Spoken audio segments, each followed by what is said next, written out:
നമസ്കാരത്തിന് എന്തുകൊണ്ട് ഖുശൂ കിട്ടുന്നില്ല എന്ന ചോദ്യത്തിന് ഉത്തരം, നമ്മുടെ നമസ്കാരത്തിന് എന്തുകൊണ്ട് നമ്മുടെ മനസ്സാന്നിധ്യത്തോടുകൂടി ഖലാസോടുകൂടി ചെയ്യാൻ പറ്റുന്നില്ല എന്നതിന് മഹാന്മാര് പല കാരണങ്ങൾ വിവരിക്കുന്നുണ്ട്.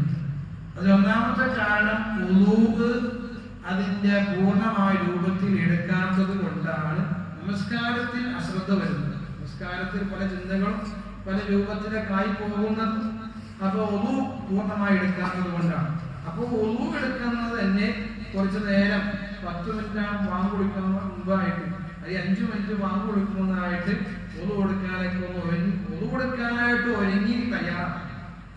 വുളൂ കൊടുക്കാൻ വേണ്ടി നമ്മള് വാങ്ങ് കൊടുക്കുമ്പോൾ തന്നെ ഞാൻ ഉൾപ്പെടെയുള്ള ആളുകളാണ് പറയുന്നത്. ഇതിനകത്ത് ആരും മാറ്റി നിർത്തി ചർച്ചയില്ല. നമ്മൾ വാങ്ങ് കൊടുക്കുമ്പോൾ തന്നെ ചടപടാന്ന് വുളൂ കൊടുത്തുകൊണ്ട് അതിലേക്ക് കയറും. അപ്പം നമ്മുടെ മനസ്സ് പല രീതിയിലുള്ള ചിന്തകൾ കടന്നു വരുമെന്നാണ് മഹാന്മാർ പഠിക്കുന്നത്. അപ്പൊ സുന്നത്തായ രീതിയിൽ തന്നെ വുളൂ കൊടുക്കാൻ തന്നെ സമയമൊക്കെ എടുത്ത് ആ വുളുവിന്റെ നടപടികളൊക്കെ പൂർത്തിയാക്കി സുന്നത്തായ രൂപങ്ങളൊക്കെ പൂർത്തിയാക്കി എടുക്കുമ്പോൾ അവൻ വന്ന് പള്ളിയിൽ കയറി നിസ്കരിക്കുകയാണെങ്കിൽ നല്ല റാഹത്തായിട്ട് നിസ്കരിക്കാൻ പറ്റും എന്ന് മഹാന്മാരാകുന്ന ഉലമാക്കൾ പഠിപ്പിച്ചു തരുന്നുണ്ട്.